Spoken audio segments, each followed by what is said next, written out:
Welcome, welcome, welcome, welcome. So I've had some really, really weird computer issues in the last few days. I've had like cell phone too. Like it's like been a very weird Mercury retrograde for me. Not gonna lie to you. But here we are. Happy late birthday. I'm sorry I couldn't get to you on your birthday. Let's pull everything up. I have it up. I just need to hide the. I need to also just double check to see if there's anything about like. No, I don't think there was. I'm just gonna use I'm gonna make the decision to use your initials because you do have a unusual, like not like a Sarah or a you know. So I'm just gonna do SB. So your Capricorn rising, SB. Okay. So yeah, Capricorn rising, with that moon and Taurus on the south node. Very interesting.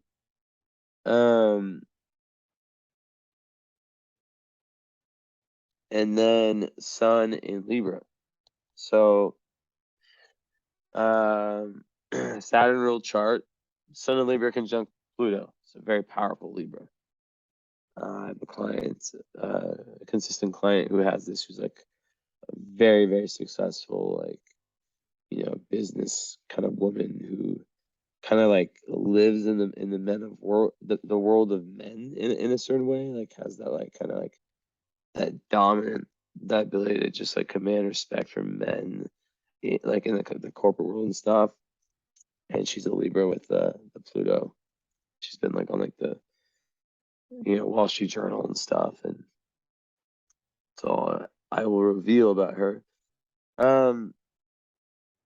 So yeah, then you have Neptune, this is the 12th house, pure psychic, North Node Pisces, 11th.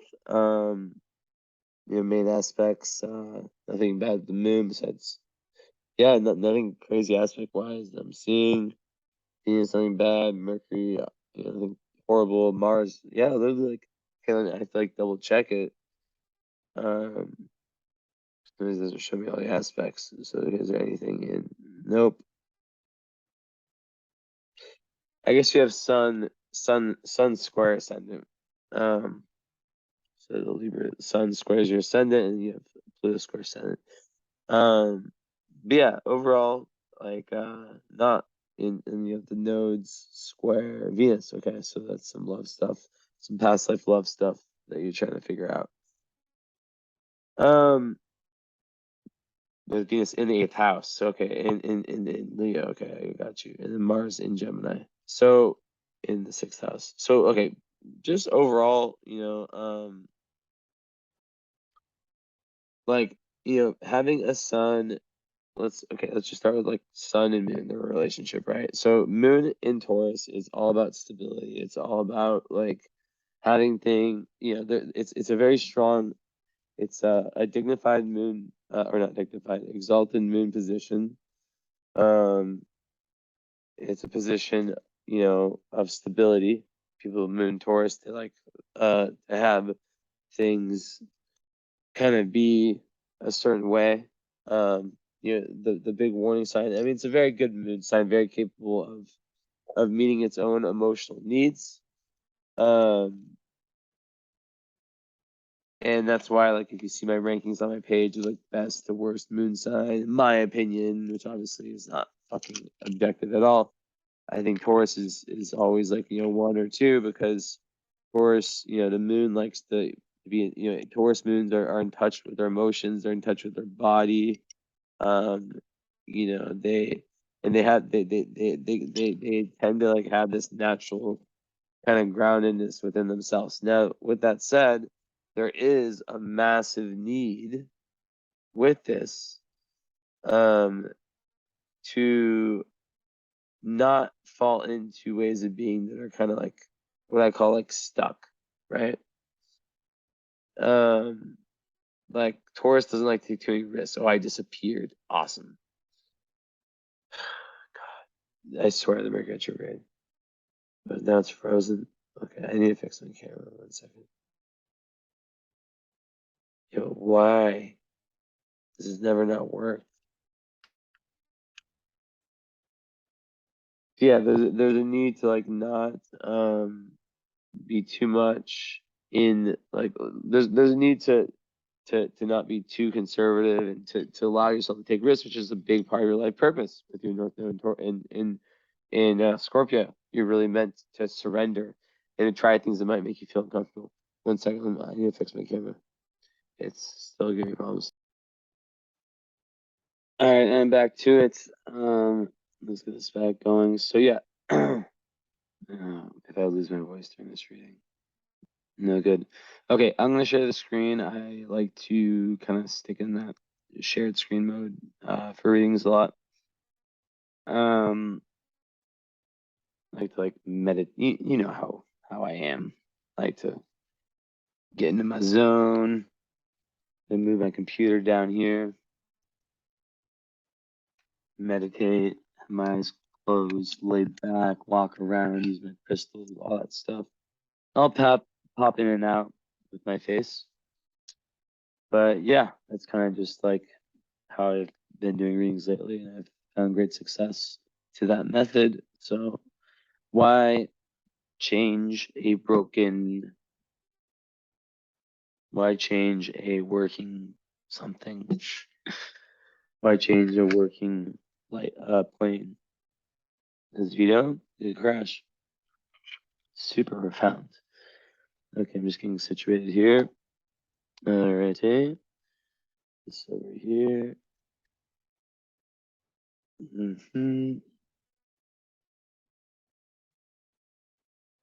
Okay. Comfortable. So, yeah. So Saturn ruled chart, born 75. So okay, it's the outers. Okay. Yeah. So, anyways, as I was saying before, like right off the bat, Libra and Taurus, you're double Venus ruled. So Venus, the planet of love, the planet of everything that's nice, of beauty and compassion, not compassion, just a planet that really emphasizes the nicer things in life, is ruling Taurus and Libra. So that'll add a big vibe. If I lose my voice, I might have to stop the reading. Like I literally didn't have a voice yesterday.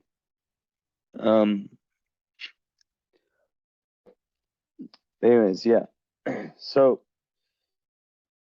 things that are popping out, obviously, Sun and Libra. I don't really want to go too far into sun signs, but there's always a need to sort of watch out for that whole people pleasing thing. Now, this is going to be made a lot easier because of the fact that you have Pluto, the planet of death, rebirth, and transformation, which is going to be a huge theme in this chart on your sun. So I have a lot of clients that have that. I was speaking to one yesterday, and who was also Libra, as I mentioned before. And there's always this really, really important karmic, it's kind of like a rite of passage. Like a lot of times, it's based on kind of putting that person in touch with their shadow at a young age. A lot of times there's a mother that's more controlling, or over controlling, or excuse me, no, this is son, so this would be father. And the person has to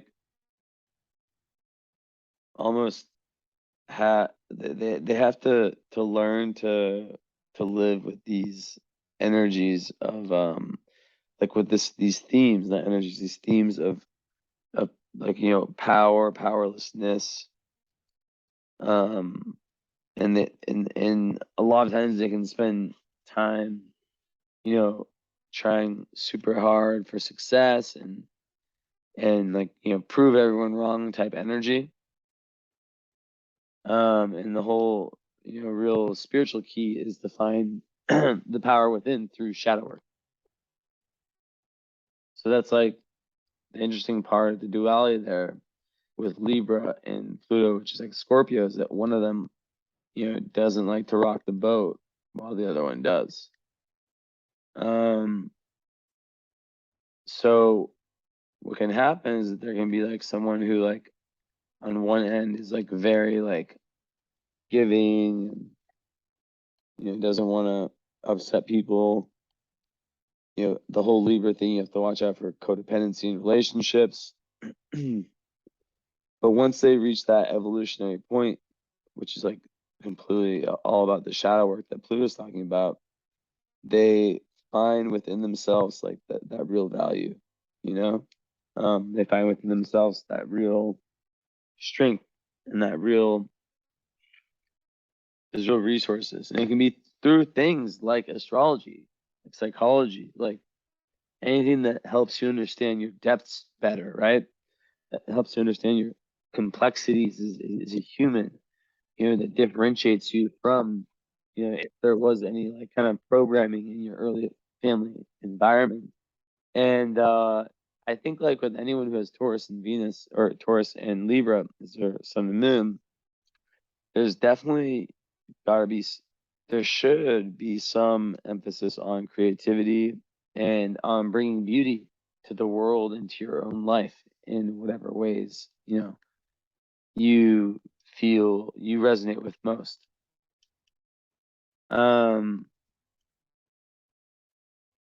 Now, one thing, like I was saying before with Taurus moon, is that big need to watch out for the people pleasing, or excuse me, with the not taking enough risks. So like it's all set up in your chart because like your north node is opposite your moon, right? Your north node is like the point of your chart that speaks to like where it's like the metaphoric mountain that one must climb to get to their highest self, if you will. And it's not easy. Like the north node journey is not easy. It's like in the south node, on the other hand, which is conjunct your moon, in Taurus, it indicates that in past lives there's been a tendency to probably be a little bit close to home, and is fucking welfare no, but that like, you know, the whole, like there can be like the stubbornness, right? The stubbornness from past lives to accept change and to, for example, like allow yourself to be vulnerable and to kind of dig deep into your own psyche, which is like your north node in Scorpio is like is saying like, hey, I'm not gonna say your name, SB, Sha, yeah, hey Sha.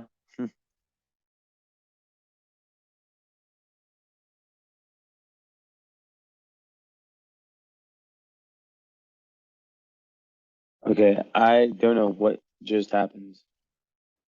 What the heck? That's never happening ever. Mid combo, like I don't know if I lost what I said so far or not, which is really annoying. And there's no way for me to find out unless I end the recording.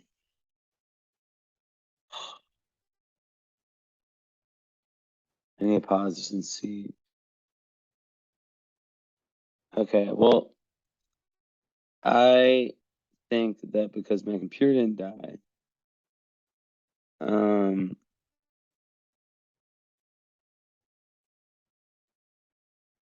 it just like went into and then it automatically went back to recording. I couldn't really find any like distinct answers because that's a very weird thing, but I just don't think there's any way that I lost that part of the recording. I was gonna consider breaking it up and like just like ending that recording, but then I would have to have like 2 separate videos or find a way to like put them together, which is fine. But you know,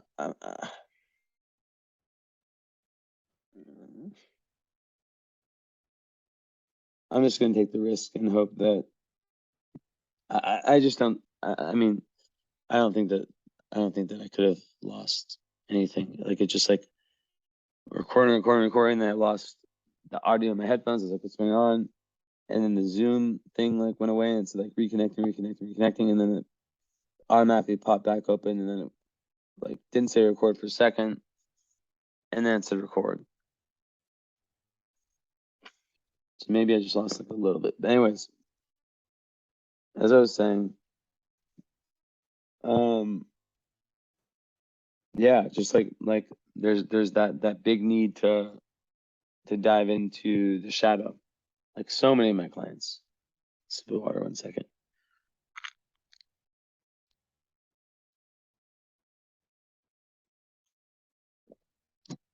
Trying to get my throat right.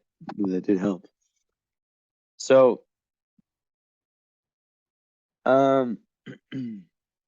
with here you see the moon and the south node together. That means a lot of things. One thing it means is that with your moon you don't really have anything that difficult. Square Venus, but it's not so bad.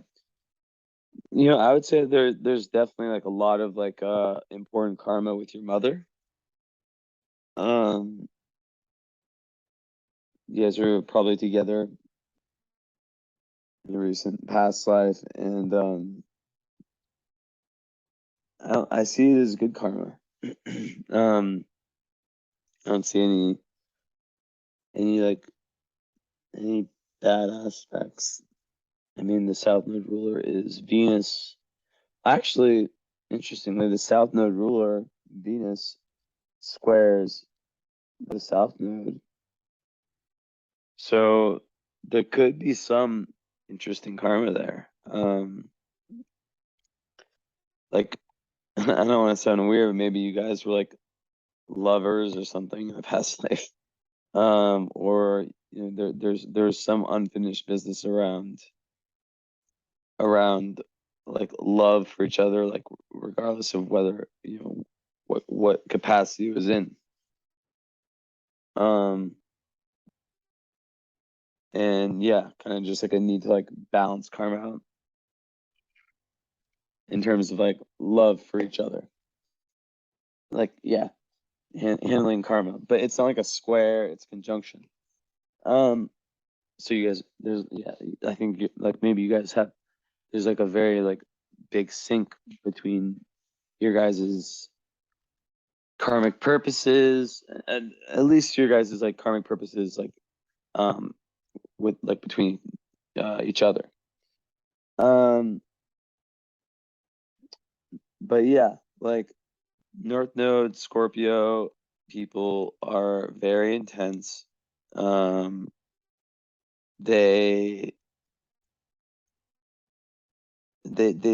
need that intensity. They need that push, that plutonic push from your sun to go into the darker areas of life, usually earlier in life, to kind of like get them to see the darker sides of reality so that then they can transform, basically, right? That's what Scorpio is all about. And South Node in Taurus people, it's like, imagine the person who like Taurus, how like the Taurus moon, it likes things to be stable, likes things to be kind of they like to have it's very grounded. It gives someone a lot of natural grounding. So leaning into the higher energy of that is about it's about like being able to like still keep that groundedness, right? That solidity, but also to be able to to be able to understand that like there's more, you know, there's more than just your immediate environment, you know, like where you were brought up.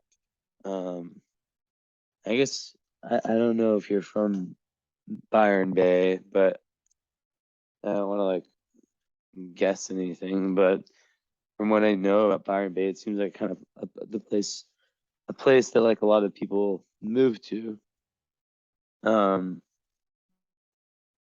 But regardless, you know, just it's a deep spiritual chart, and you have Neptune in the 12th, which is going to push that even further, and you know, give you potential psychic abilities, give you, you know, a real ability to kind of like be in sync with kind of like you could call it like the collective unconscious of humanity. So your dream life, it's the best place you can have Neptune. Like insane dreams, prophetic dreams potentially, you know, a really vivid imagination, endless compassion, and you know, overall just like a deep love for humanity, and it really makes you close to God and close to that sense of oneness, which, you know, is so connected to everything in your chart, that's pushing you forward. You see Pluto in the 10th and the Sun, so that's even, you know, related to, it's in the 10th house, but it's you know, it's on the Sun, so it's like there's this split where like there's part of you that's very like your dharma is very much based midheaven in Virgo. You know, it's very much based in just trying to get deeper, and not just spirituality, but it could be like if you're like doing like forensic science, or like understanding like the real like, reality of the world, like the undercover stuff, you know, underground things that people like the yeah, esoteric, what's not spoken about.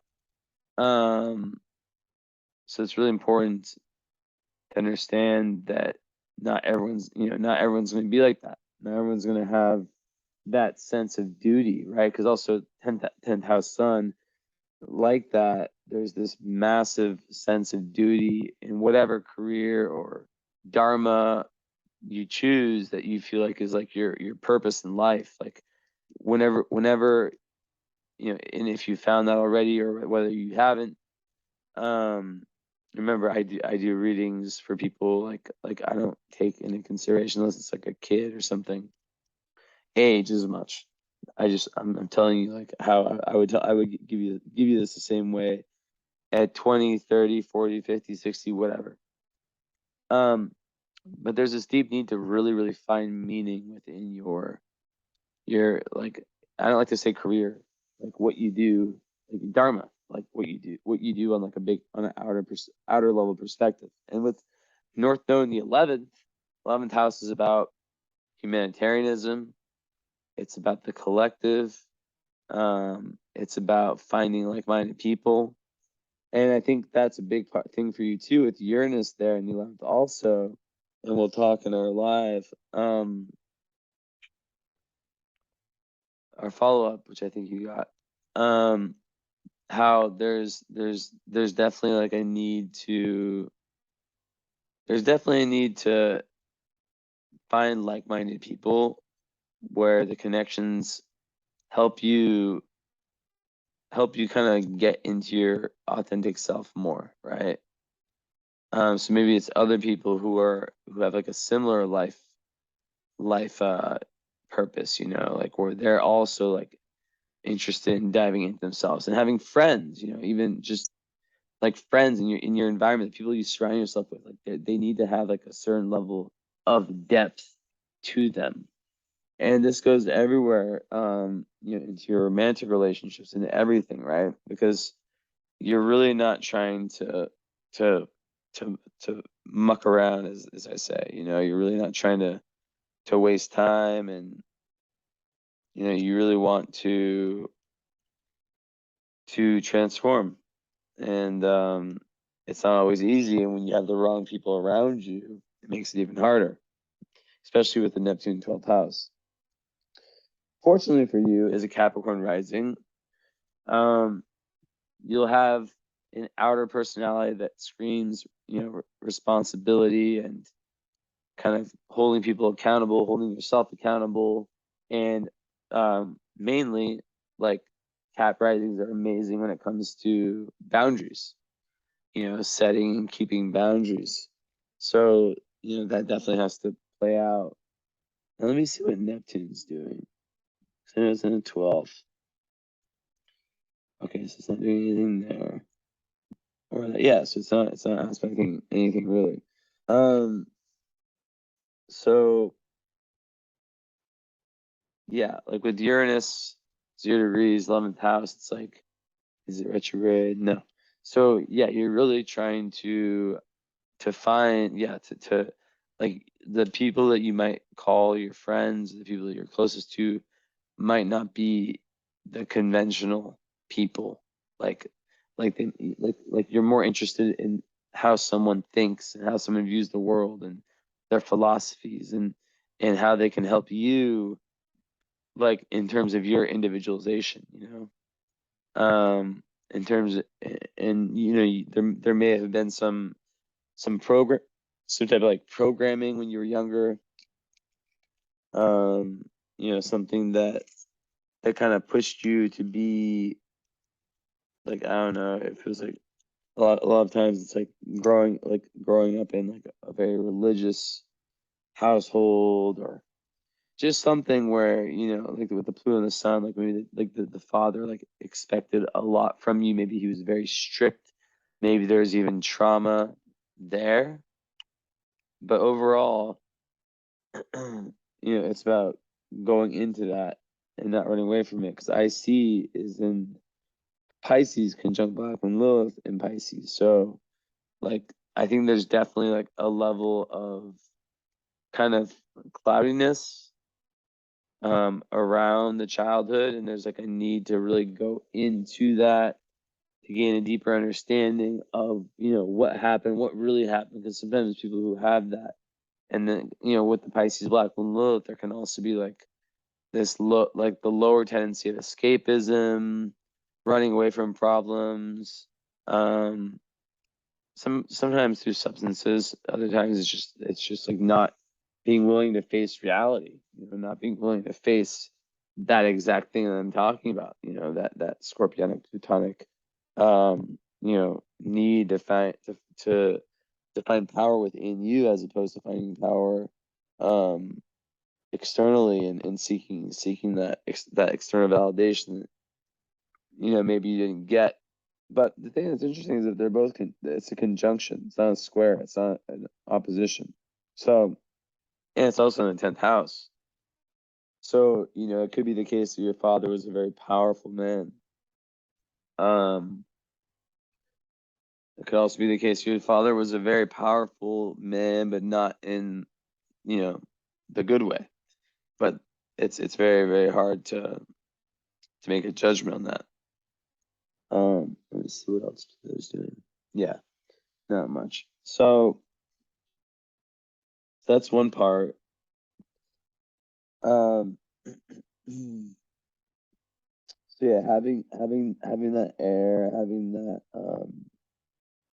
Earth, and then the Gemini Mars, more air, and then Capricorn Earth.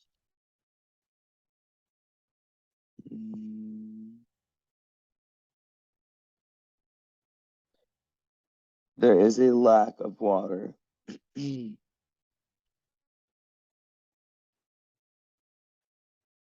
a lack of fire. Seeing this correctly, yes. So, but you do have lots of fire houses.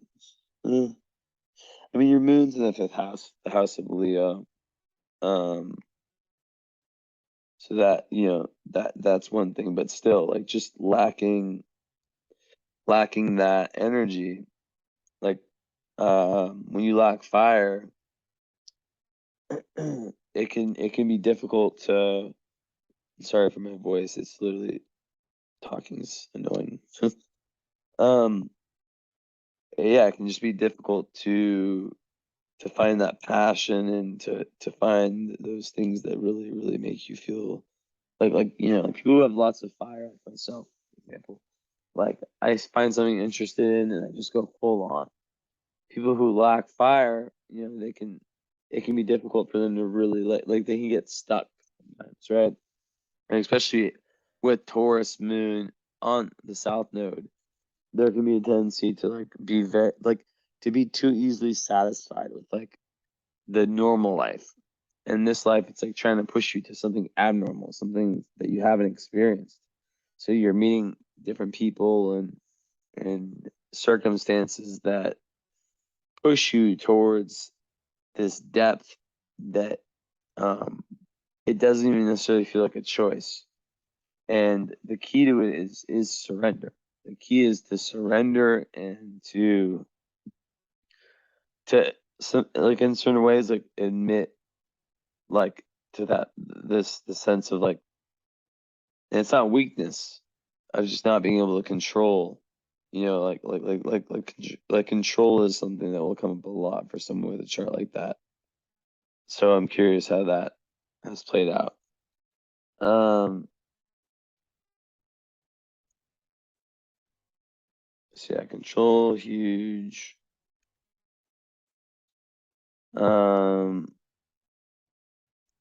And then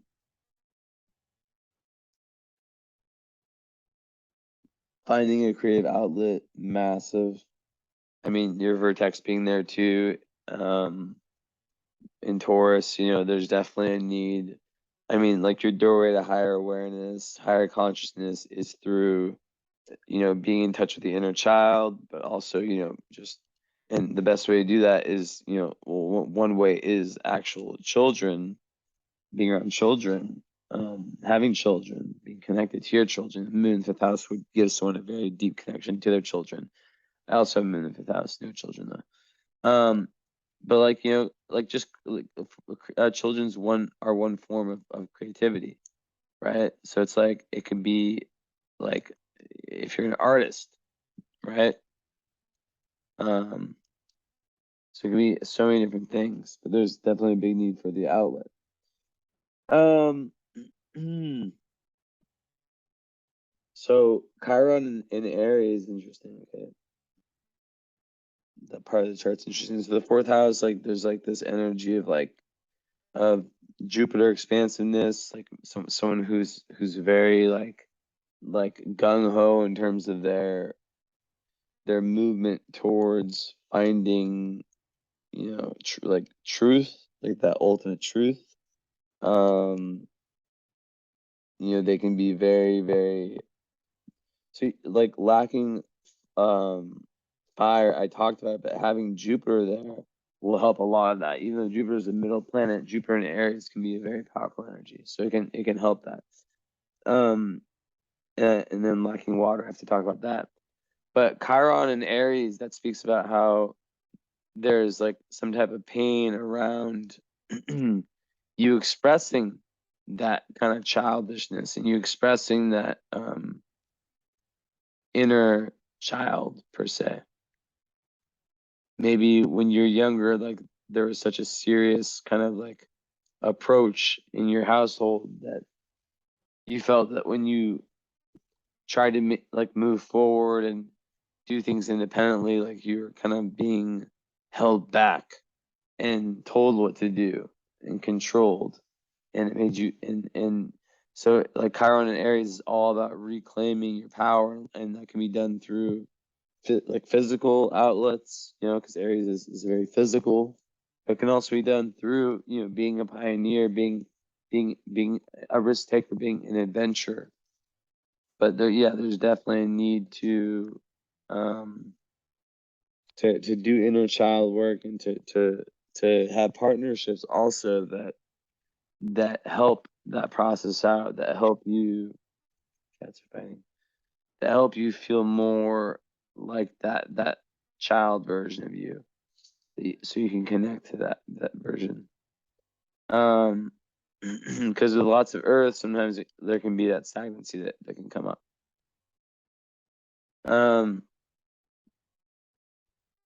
But yeah, lacking water, which I see nowhere in your chart. You can see it down here in that bar. Like, so it's not to say, I mean, you have Neptune in the 12th house, so like that will give you lots of compassion. But lacking water overall, it can make it difficult to, sense like water is like kind of compassion, empathy,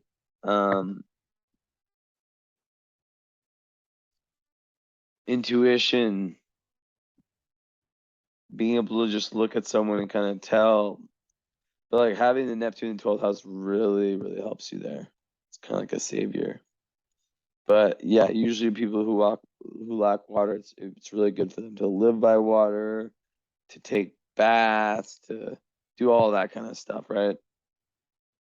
And just like make an effort to get deeper and deeper into your emotions,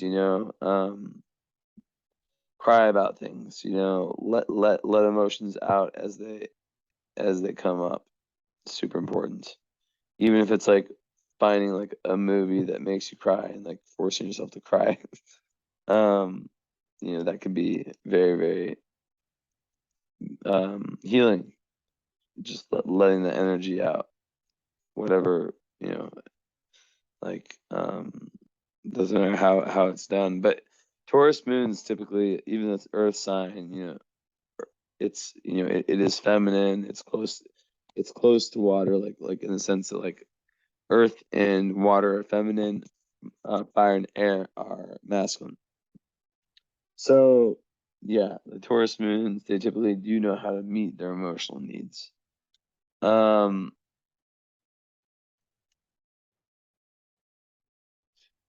take a look. Yeah, so Capricorn rising, your Saturn turn like 30 years old would have been like a massive shift in your life.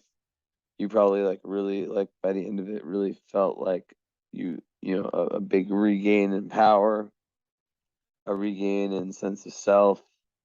Cap risings, a lot of times they feel like they had to assume roles, like very mature roles at very young ages, which obviously is very difficult. And yeah, it's just like very much so about like they have like this innate responsibility, like responsibility. Like they're innately responsible. And but sometimes they like and it goes perfectly with the Aries Chiron, because of whatever circumstances existed, like they sometimes didn't have the chance to really fully be children. But on like a very good end, um they're able to sort of be the people who like who are respected in society and who people look to for advice, and who people trust, and who can be very, very successful. And with your 10th house, sun and everything, that is clearly like something, like career is clearly something very important. So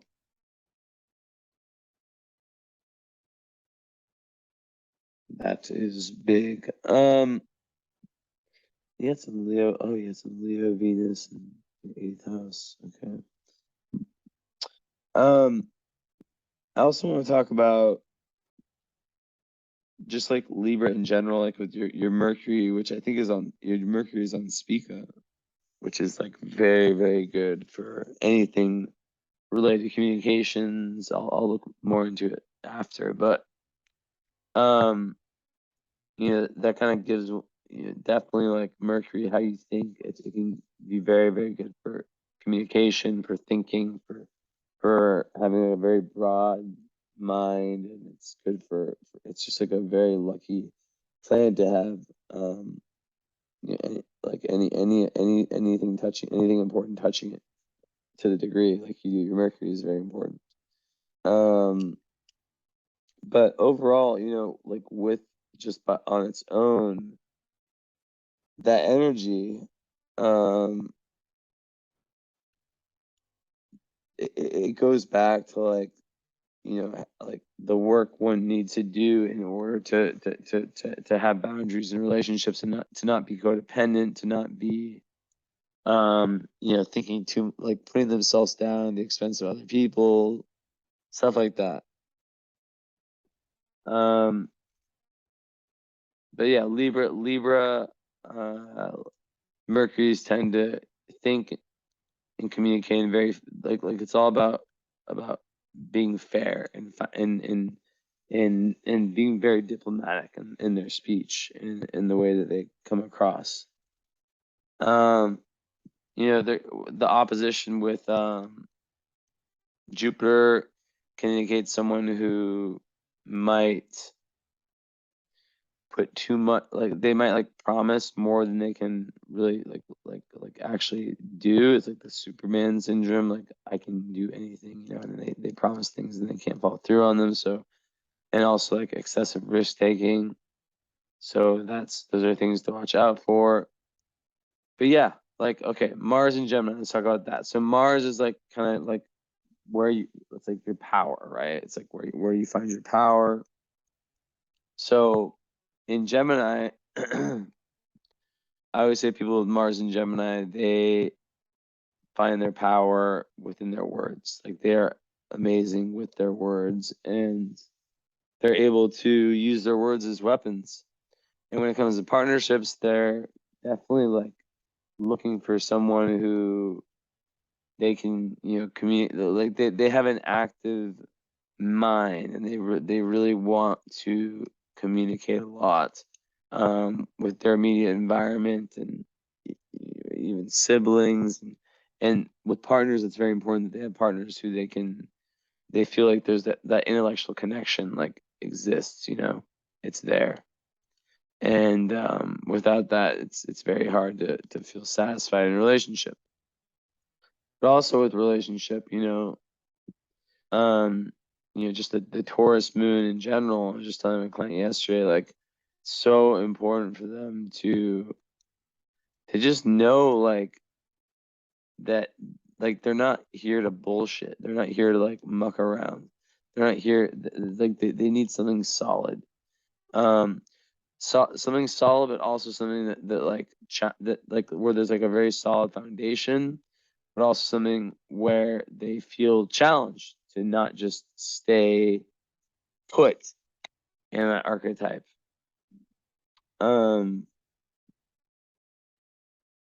So then, Venus in Leo,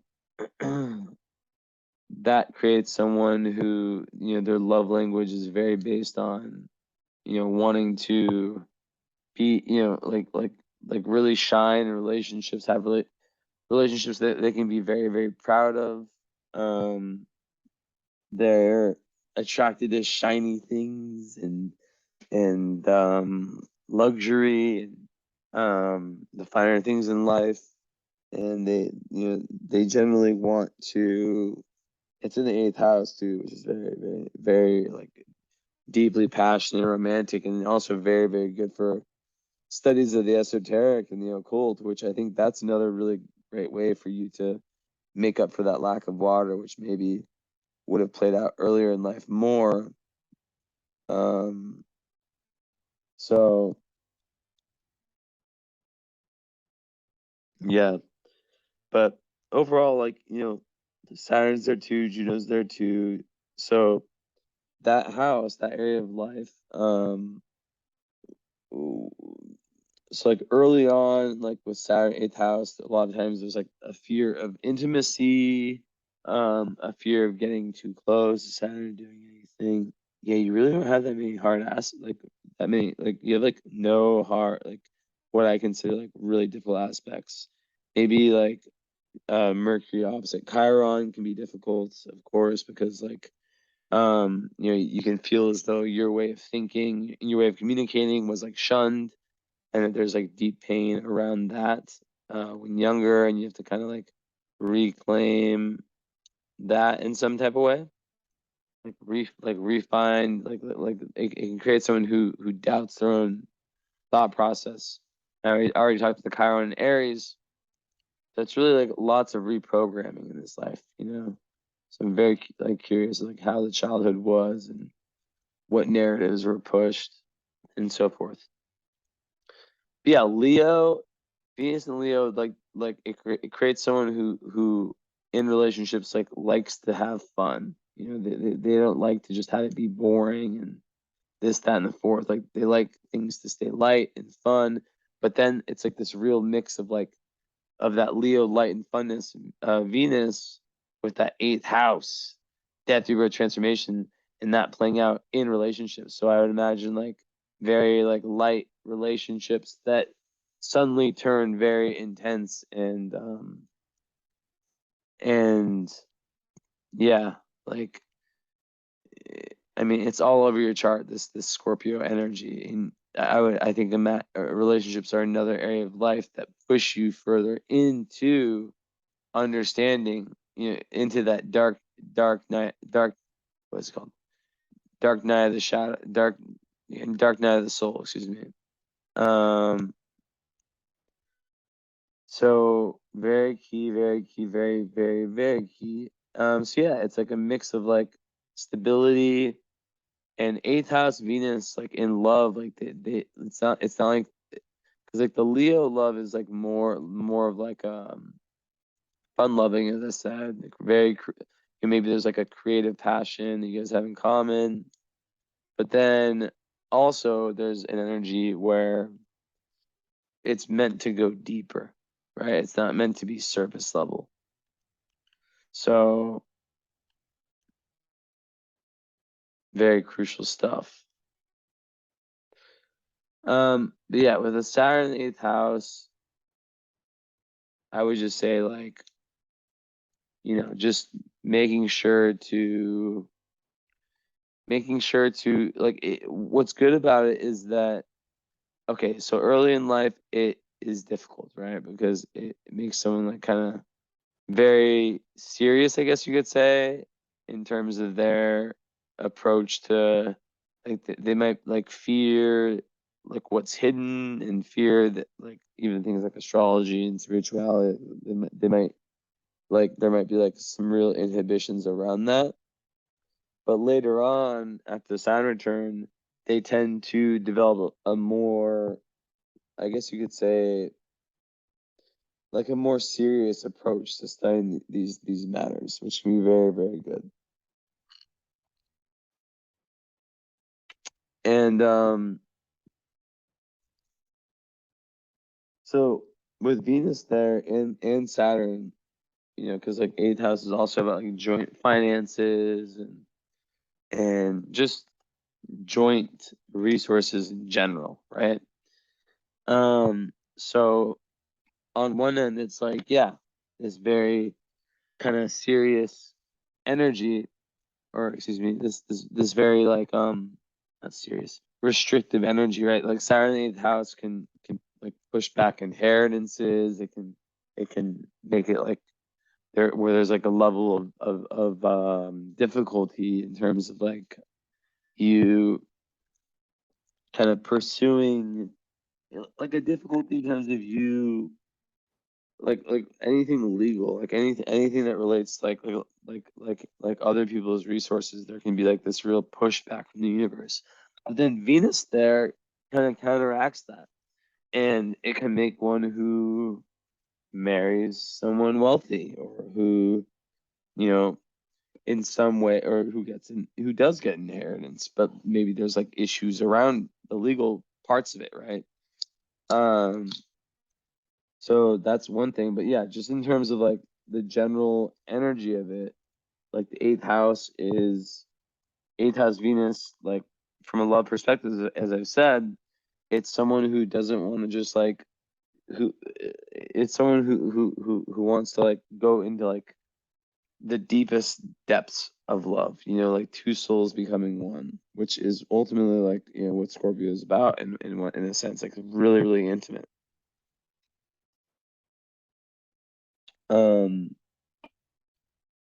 But it has to be done in sort of like a fun, creative way. Like it can't be like overly serious all the time, or else it can just be bad. And wow, I did not see you till I need to send you a message right now to tell you that I made a mistake, because you do have fire in your chart. I didn't even like notice the Leo. I need to send you a message on Instagram.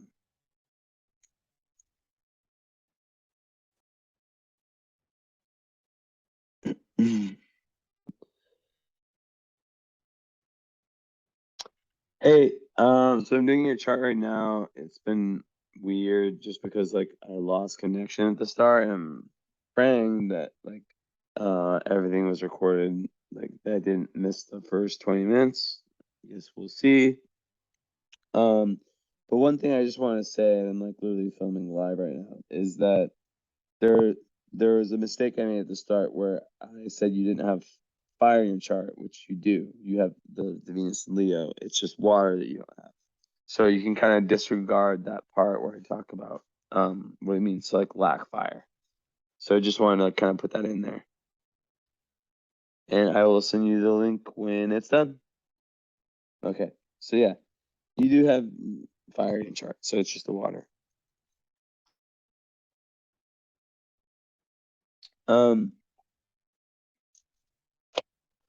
Let's see here. Yeah, just like with South Node square, that Venus and Venus squaring the moon, what you value and kind of like in relationships and stuff can be at odds with your emotional needs. So you're, like what you look for in a partner might be, there's going to be some like a split there between that and Juno being there too. Juno represents like what you look for like in a deeper commitment and what you need on an emotional level for yourself. So that goes back to a huge theme of this chart of this mix of that Earth, Capricorn, Taurus seriousness with that Leo fun and fifth house moon creativity, authentic self-expression, inner child work, Chiron and Aries, like trying to get you in touch with that. And like myself, you were born at a time when Chiron and Jupiter were conjunct. So, you could definitely be someone who, and like, I make sure, like, to look as little as possible, know as little as possible about the individual.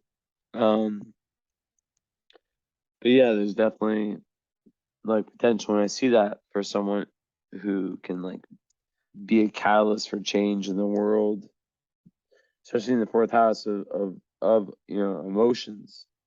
It could even relate to ancestry.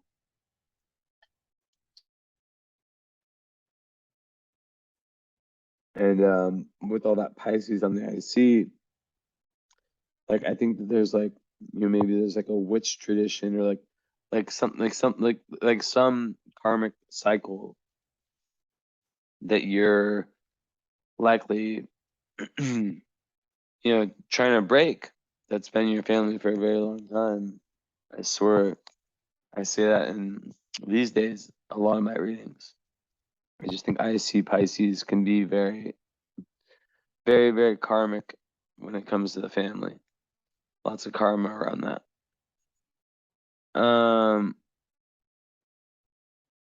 What else?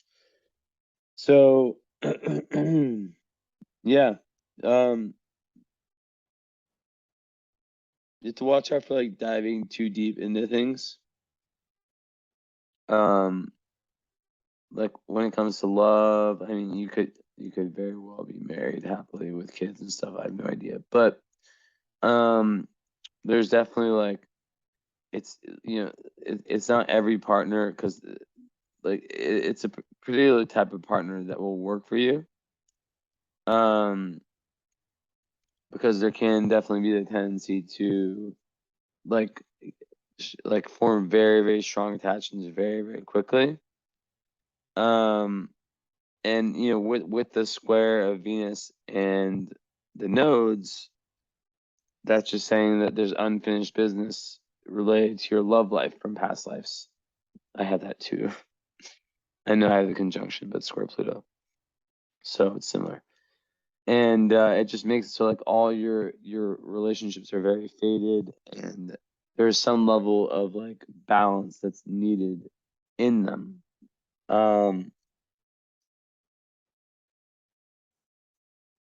Which when you combine with, you know, being a Libra, it pushes that theme of like, you know, not being the people pleaser like even further, you know.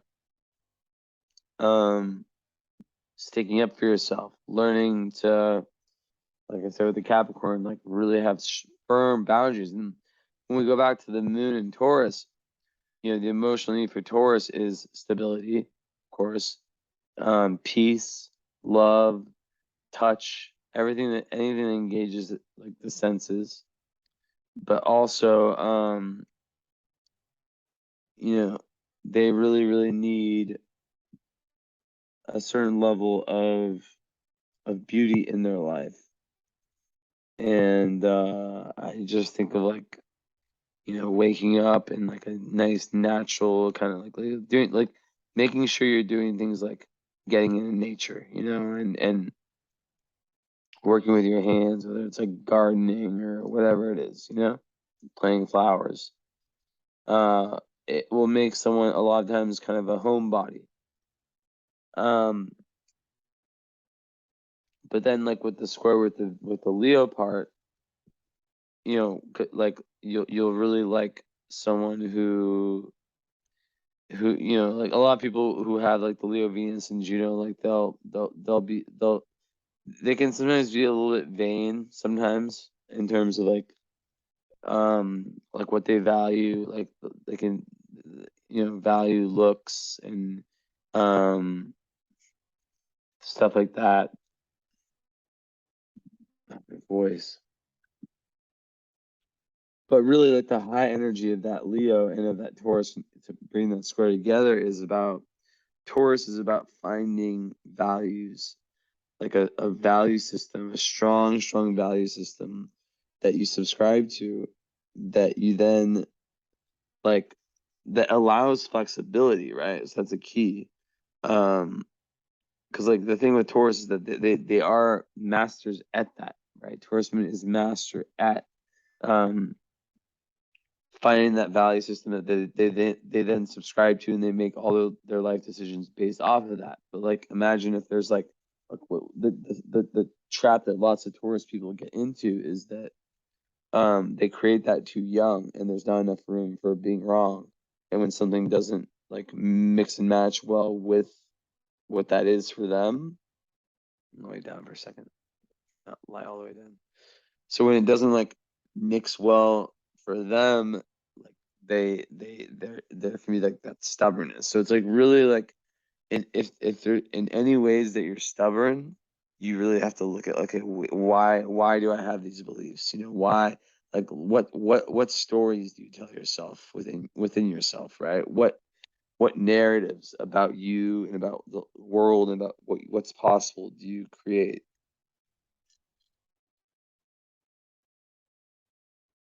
But overall, you know, Taurus like moons. My dad's one.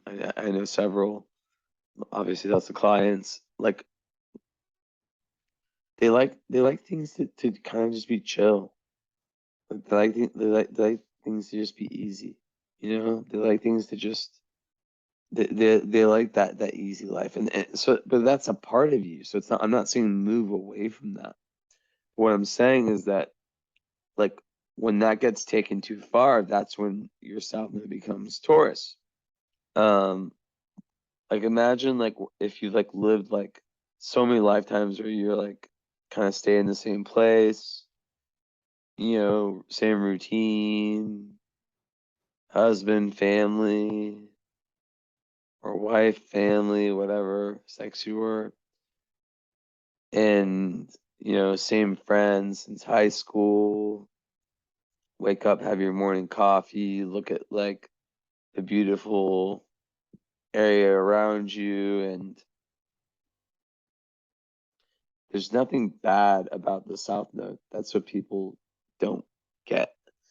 The key with karmic astrology in the South Node and the North Node is using your South Node to get to the North Node.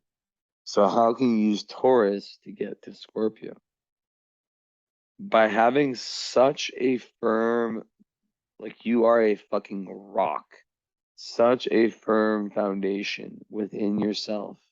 It's like Jung when he used to do his shadow work.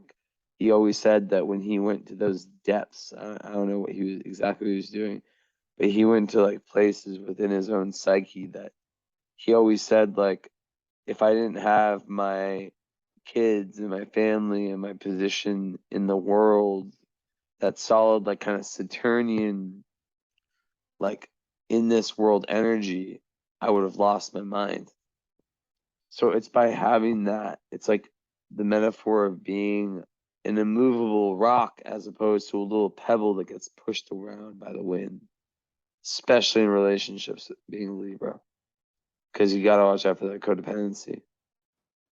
Gotta watch out for that codependency.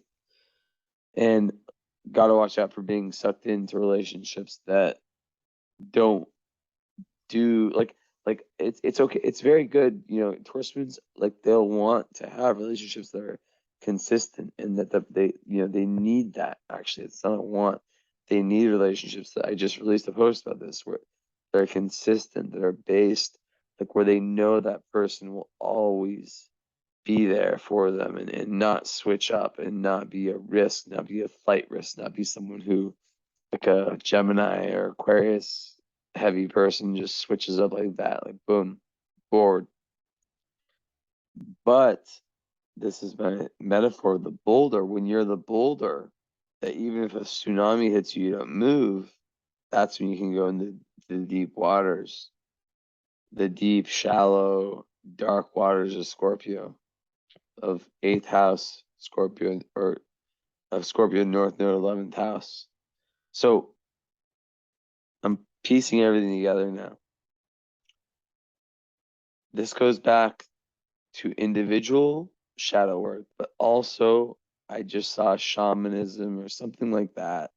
You kind of look like someone who would do shamanism, or be like, doing kind of those types of like retreats, or meeting like-minded people who are doing this type of work. Like, that's very much what I said. Now I'm meditating, so I'm like really like I'm kind of, this is more psychic than anything. Images, like I see you like in a field, like with a fire, with lots of people, and you've taken this risk, this Scorpio risk, to say, I'm gonna go out here and wherever it is in the world, and let intuition, let spirit guide me. And the thing about getting to that Scorpio North Node is that once you start taking these risks, you start to like let go of parts of yourself that you don't need. Like, they're not bad. Maybe they're bad, but like it's like the whole thing of opportunity cost in economics. It's like, if I'm spending, I don't have to do the abstract. Like, if you're spending this much time doing this thing that's good, you could be missing out on this other thing that's just out of this world amazing. That's what I'm trying to tell you. That's the message. And that's what a lot like Taurus people miss out on in life. So I want you to take risks. I want you to do things that, and maybe you have, I'm talking to your spirit, but I'm talking to the chart. I'm not talking to where you're at right now. That would be like, which I highly fuck. I'm so sorry. I don't like if I've said this before, but yeah, current astrology reading is a great addition to follow up. But yeah, so in essence, like, just diving deep into to finding these people, because remember, like, there's one part that's like the relationship, right? And how a lot of shadow work gets done there. But a lot of like the greatest growth in your life that's going to relate completely to your career and your dharma is based on finding that tribe that you're in, Uranus 11th house.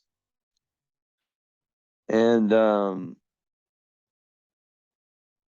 having a Mars in Gemini, you know, that gives you this in the 6th house, that gives you a really good ability to be organized. And I like Mars in the 6th house. Sometimes they'll like be the kinds of people that like to have like snakes or like like dangerous animals, you know, like pit bull or something like that. But being an Earth sign, I imagine you like dogs. Earth signs love dogs. Earth, moon, I mean, and you know, but like I think you would benefit a lot from cats, not just because I'm obviously fucking partial, but like when you lack water, cats are. Is someone behind me? This is my phone. I thought it was a cat behind me, whispering in my ear, talk about us. Um, Cats, like, to understand a cat and speak literally being around cats is, there's a reason that the most spiritual people often have cats, because they're, as Leonardo da Vinci said, the most, you know, the small, what do you say, like the four-legged feline is the most phenomenal creature. It's true. I mean, it's an opinion, but you know, some of the biggest geniuses have said it, and I have a whole. I think you got my book. I'm pretty sure it's available on Amazon Australia, and I have a whole chapter about pets or animals, not just cats. I read a lot about dogs too. I love dogs. People don't give me that just because I don't have a dog. Like, if dogs weren't so needy, like in terms of like you know, that commitment, like it's basically having a kid, I would have for sure a dog. I fucking love dogs. Like, oh my God, I miss my dog Kiko. California so much. Oh, fuck. But that's very healing for you, is to have animals. And yeah, so like the Mars in Gemini is going to help you a lot with figuring out your life and structuring your life, the to-do list, that, you know, everything. You also have to watch out for overworking. It's another big thing with Pluto on the sun. You have to watch out because there can be burnout with the Mars in the 6th house, and you have to really watch out and be very health conscious. So, but the Mars in 6th house, it will push you to be like that, but you have to know the body mind connection. It's very important. And yeah, Mars and Gemini, you'll be pushed towards like wanting to learn, read a lot, talk to lots of different people from lots of walks of life. And I think that whole shamanism example of you like really needing to find your tribe, um, like, and maybe you found them. I feel like you live in Byron Bay, so probably you have, right? It's like the hippie place in Australia. But like that, that, and if you have, I hope I'm validating that that's so huge for you to be around people that are just different, and that they're on a similar path to you. There's meant to be the same one. To whatever extent a group of friends or a friend in general like pushes you further back into this like shitty fucking dumb conditioning, that's not someone you want to be around in this lifetime. You've had enough of that in past lives. You've had enough of like the consensus reality of the normal shit. Like, you're trying to be in the supernatural in this life. And with the love stuff, kind of circling back around, you know, Leo is a sign of passion, so you'll be very attracted to like very passionate people, um, people who speak their truth. But really, like, now I'm seeing the connection as my eyes are closed with that Chiron and Aries, and how like you're seeking a partner who can help liberate that inner child within you. but also be on that same kind of course of action, which is interesting because like eighth house Venus in Leo, it's like such, and then Juno being there too. It's like just like think about what the different like Leo and Scorpio, like how different I mean, they're literally fucking squared, right? So it's like they're at odds. One is very, very introspective. So one element of the love language, love life is very deep, introspective about change. It's like I'm getting images of like you go through these intense arguments, these intense fights, intense discussions, but then after that, you guys just have these pastimes that are just fun where you laugh. That's exactly like a metaphor for it, or not a metaphor, like an example. And having shared creative passions is huge. And especially if they're interested in like the occult and esoteric like you, that's huge. That'd be massive. It's not a must though. But they at least have to be on a path towards growth and towards improving their own soul and growing on that level.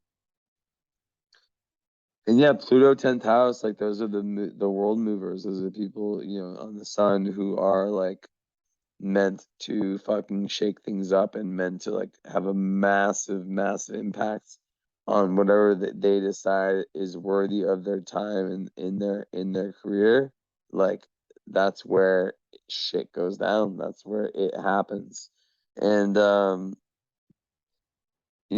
the chart ruler at Saturn being in the eighth, I think that the whole intimacy thing, if that is like I imagine, which like I said, you lack a lot of these hard aspects, so it might not have been so intense.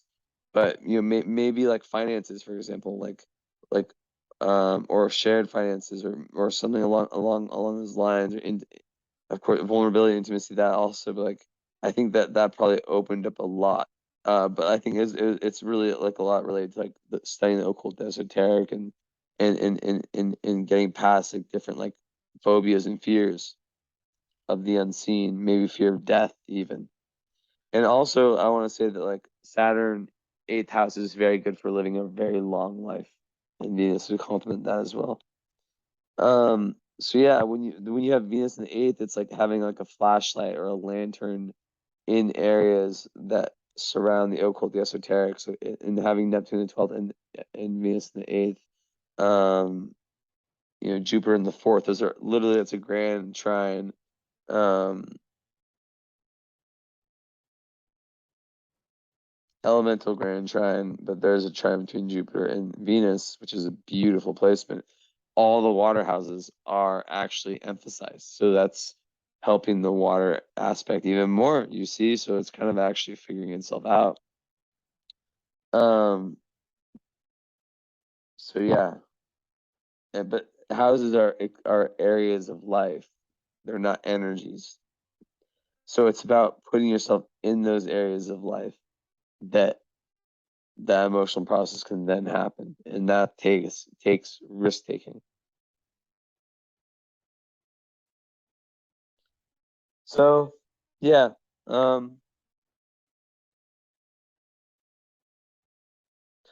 midheaven on the nebula, not surprised. That's a star of the truth seeker, the person who it's one of these very, very, very esoteric Virgo signs. So maybe your dharma is very related to finding truth, and also humanitarianism. Let's not forget that your North Node, which would be, I think it'd be, let's see, in Pisces, would it still be in the 11th? Let me think. Yeah.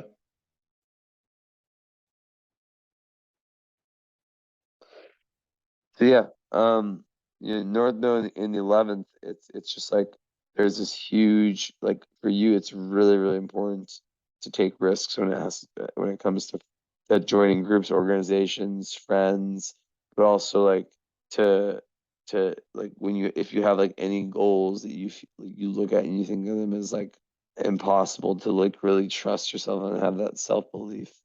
I can accomplish anything, you know? And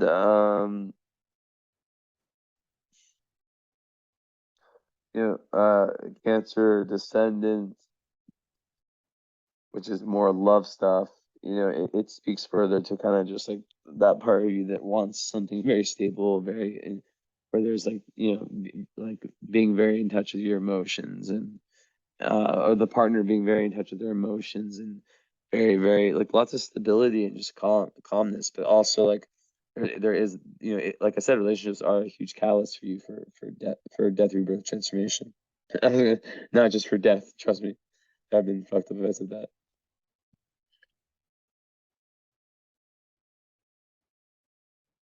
So yeah, remember this part of the chart, third house, there could be like difficult karma with siblings, maybe lots of arguments with them, even Mars, in Gemini. But you're definitely a wordsmith. You're someone who can really like duke it out through your words and through how you speak, and um you're not the person people want to mess with on that intellectual level. So yeah, obviously very, very, very, very, very important. Um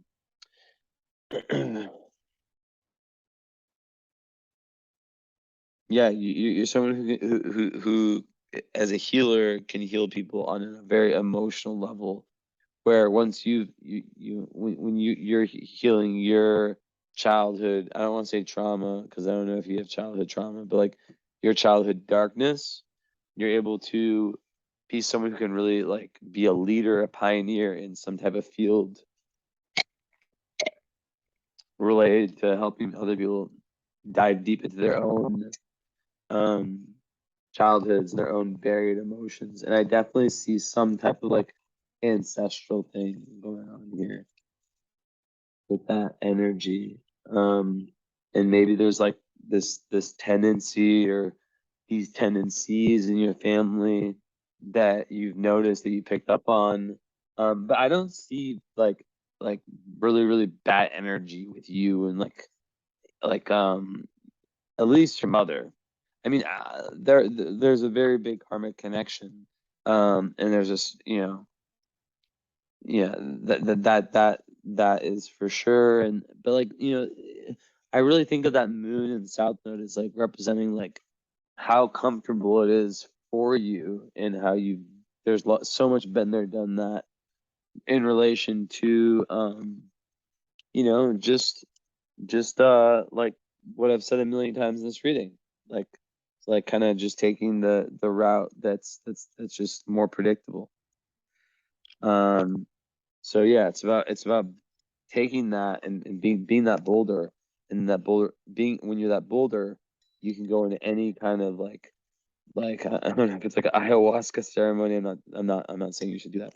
Like, going into those things. And if these are things you've done, not like ayahuasca, but like this deep, deep healing that you really have to just surrender your ego and just like completely let go, then you're on your path, and you've been doing it. Um, so let's show my face while we end this reading, or kind of wrap it up, fill in some of the blanks. Jupiter, Uranus, yeah, interesting. Like you're kind of starting a new chapter as it relates to finding your authentic self. The fuck is this button? There I am. Um, let's move this over here. So, yeah, very important. I think, yeah. So if you do have children, like it's very, very like important. And it makes one very fun loving. And even having like the Venus in trine Jupiter is like one of the best aspects in astrology for popularity, and having this just like this energy where people just really gravitate towards you, and it's very optimistic and very loving, and it makes these two areas, so you lack water, but like it makes these two houses, these areas of experience, like tons of potential in them. So maybe like in partnership, like with your descendant in Cancer, like someone with water in their in their personal planets, like as I say that, guess who walks up? someone who has her son. What's your birthday, Esme? July 3rd? Oh, don't do that, Esme. You know, very, very close to your descendant.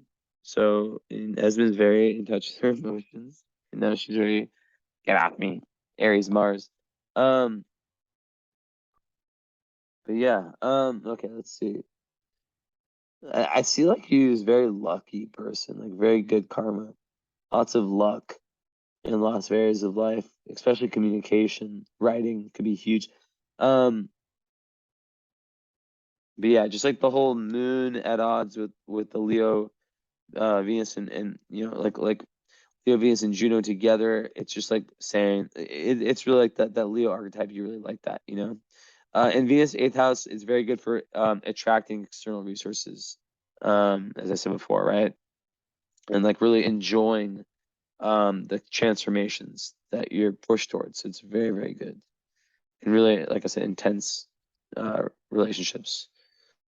And I already talked about like the part about creativity within your relationships, taking great pride in your partner, like really wanting to be proud of your partner, proud of your possessions as well.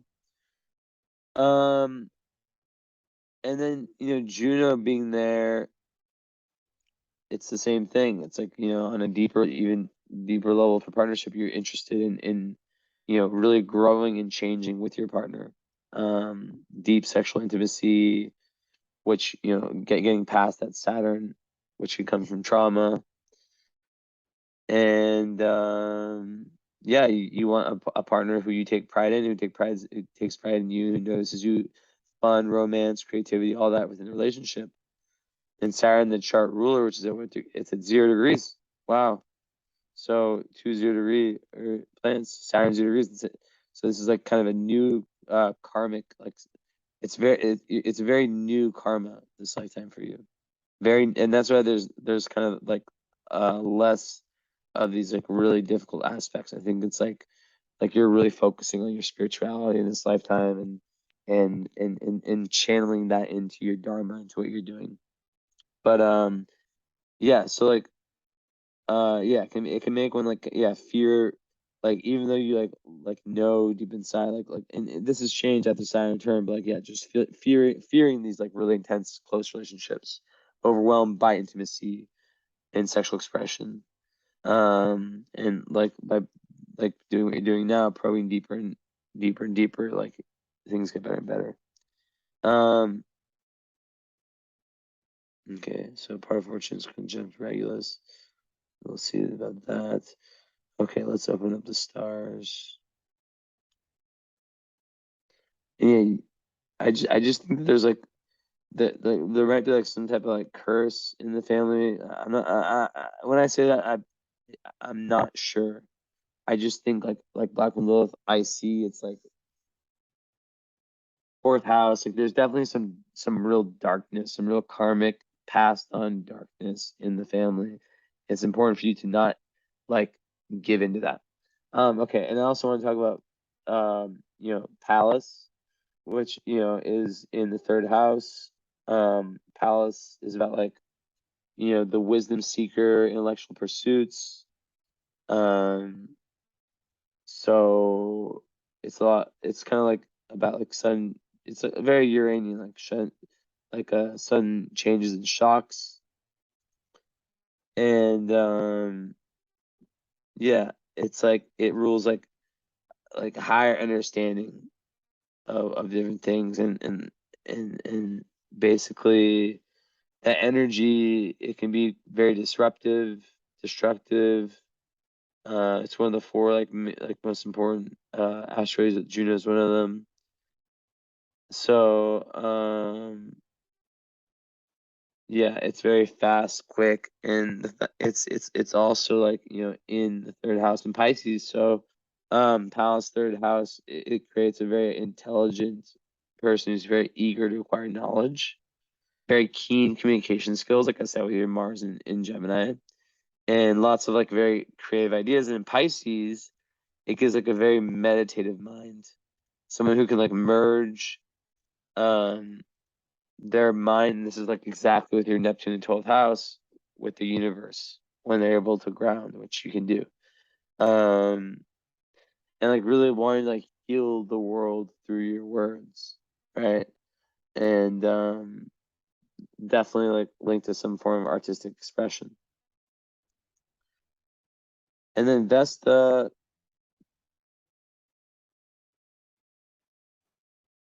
so, hold on, let me check something.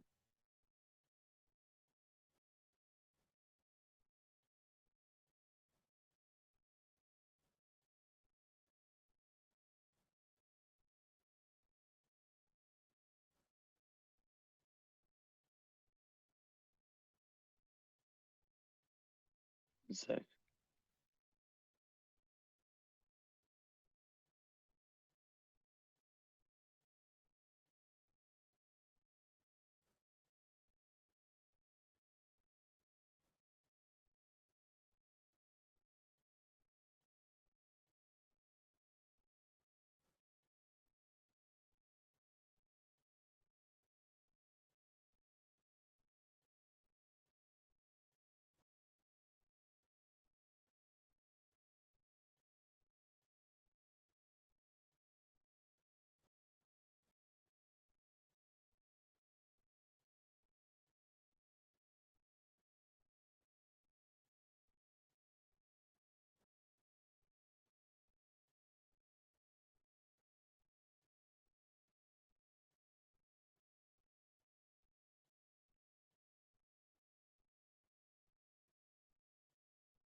Okay, so I just need to send a message.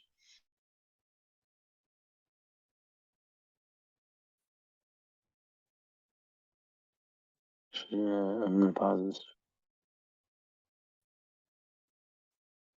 All right. So yes. Okay.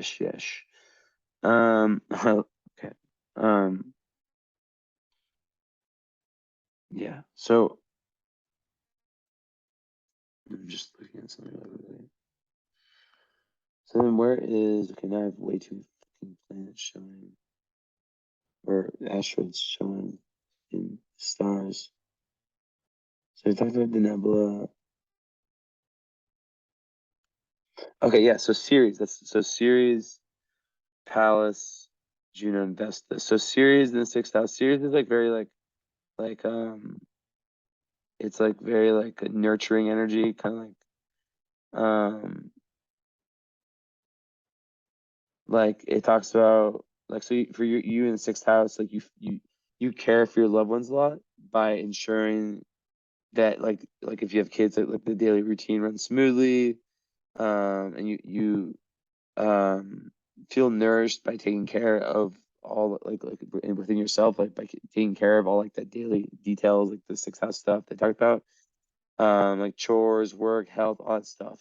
That, like and then even service to others really warms you. And then in Gemini, um, you really like um the people who are close to you that you can really share all your deepest feelings and thoughts with, and people who really, really listen to you, and where there's this really nice exchange of information, and where you share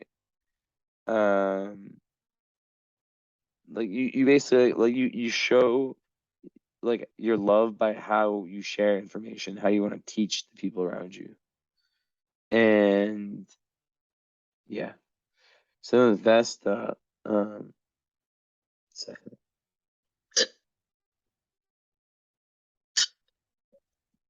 I have that note somewhere on my phone. I haven't studied Vesta that much.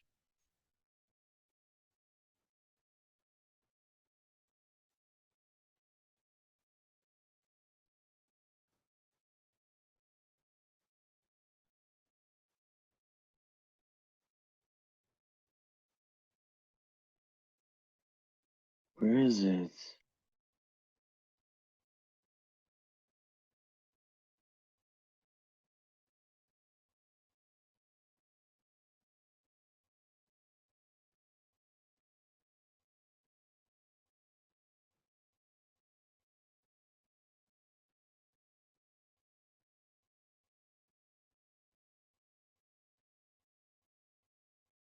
Fuck.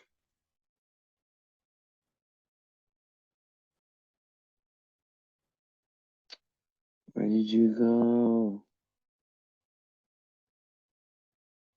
I swear it disappeared. Mercury retrograde.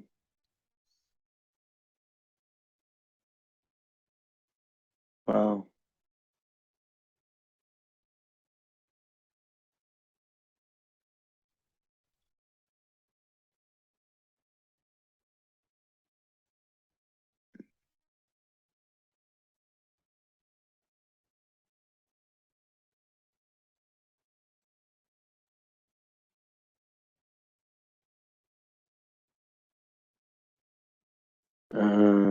Okay, well, I guess I can't fucking find this shit, so.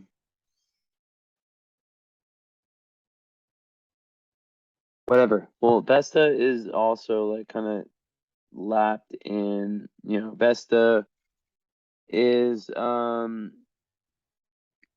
keeper of the flame, right? So it's about like tradition, dedication, service, um, and has lots of Saturn-like qualities. Like it's very like about work and yeah, Vesta people are like very Capricornian, like they really like to work a lot. Um, they can also be quite self-sacrificial for those they love and noble causes. Um, and yeah, basically like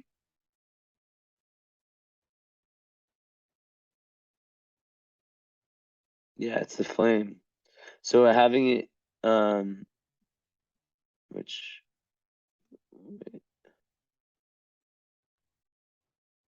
so it's close to Palace, but it's also close to Black Moon. It's just like more of that energy of like kind of how you're able to like be like this really efficient communicator, but also this very like psychic communicator.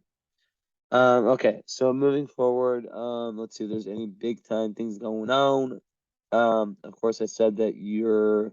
Oh, yeah, you have Spica conjunct Mercury. So Spica, there's four royal stars and there's Spica. Those are the five best. Um, so basically with Spica, in Mercury, obviously how you communicate and all that. It makes one like very neat, tidy, ingenious, like within their mind. Like it's really, really good for like having like very strong connections with people in authority. You can be very, very good at gaining through investments. It makes one a very responsible um person. And with the finances and just like writing in general, I see as being big. Um, and your sun in Libra is at 1 degree, so it's an Aries degree, so it's adding more pioneer kind of firepower to your chart. And okay, nothing there. Oh, damn. There you go, girl. You got your fucking Mars conjunct a wealth planet, Capella. So money in the bank. But let's see, because Mars sometimes it's not always let's see what because Mars that Capella is Mars Mercury, so it might not be good. It says intellectual learned talents waste on low subjects is what one has to watch out for. And Capella is just a wealth star, so it could be very good for money. Um,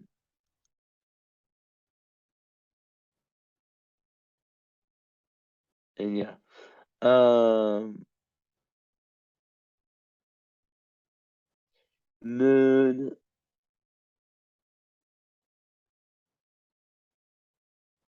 Let's look further at that one. Nothing there. Nothing Jupiter.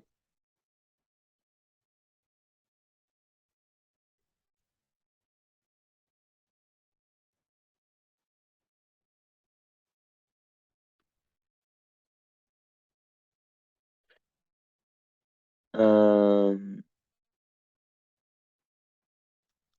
Vulcanus on the descendant can make relationships like very, very, very fiery, and Nessus also can add some of that like obsessive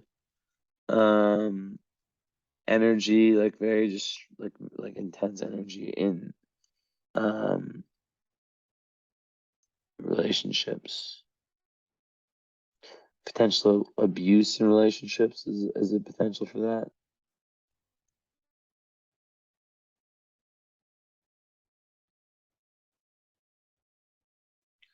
Yeah, like definitely like abuse through relationships.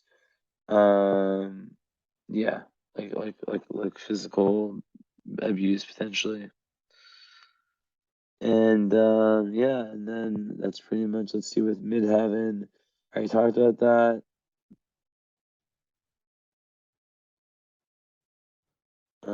Ascendant at 8 Capricorn. Let's look at my list.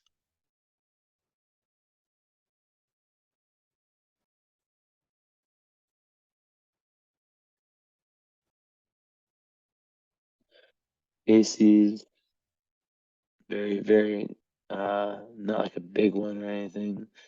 And then 1 Libra.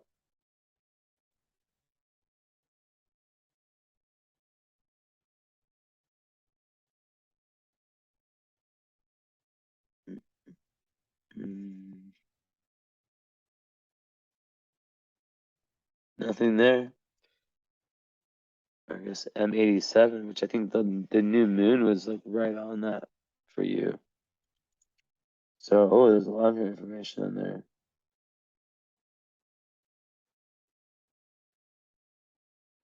Wow. I not so M87 is a black hole. It is at 2, but yeah, so basically what it says here is that sun conjunct black hole, it's like a black hole, magnetic, forceful, and attractive, attract the right people at the right time, outwardly changeable, capricious, adaptable to chameleon-like, determined and driven with the ability to shift events in their favor, dramatically and unexpectedly, can affect events and transform the status quo, difficult to penetrate and know, deceitful or artful, ability to remake self completely several times throughout life, which goes to with your Scorpio stuff. Resilient and adaptable, ability to live different lives within their own one, which is very like death, rebirth, transformation. Creative and insightful, but disruptive, dramatic reversals and sudden upsets. Ooh. Also like the nebula on your midheaven is very good for health and potential fame. And Faces is the one on your rising. I don't know if there's anything going to be on there. And there is. Um,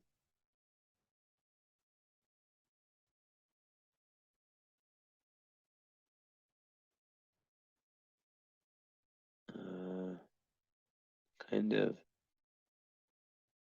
It's just talking about all these notable people who were really brave, who had this ascendant. Like journalists who were in a war.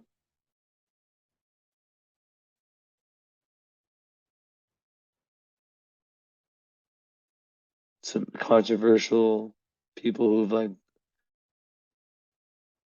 they're very innovative,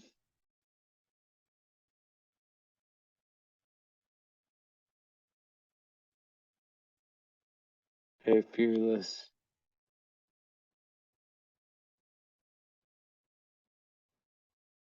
Okay. So yeah. Um, and let's look at this to end things out.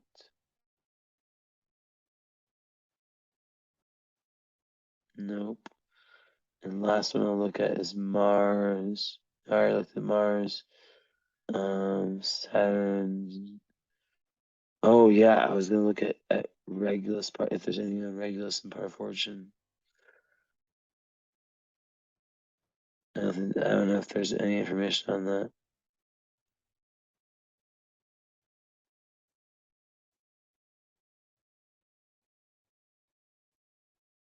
Nope. Basically, like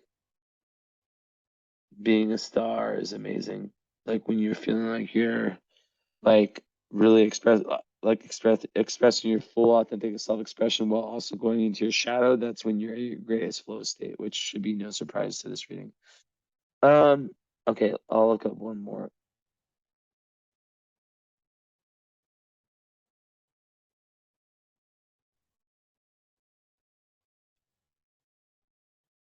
No, nothing. Okay, so that's it. Very long reading. I hope that it saved everything. And yeah, you waited. I didn't get to you on your birthday, so I feel like I delivered a very, very long reading. I hope you enjoy it. And I think we have a follow-up. So just message me. And also, what readings did you get actually? You got astro cartography or something? I know your face, which I don't like to know people's face. I think we did astro card. Yeah, we did. Okay, so this is what I'm gonna recommend to you 1,000,000,000%. So we have the follow-up, right? That's already, wait, did I see page 4? Yeah. So what I recommend, highly recommend,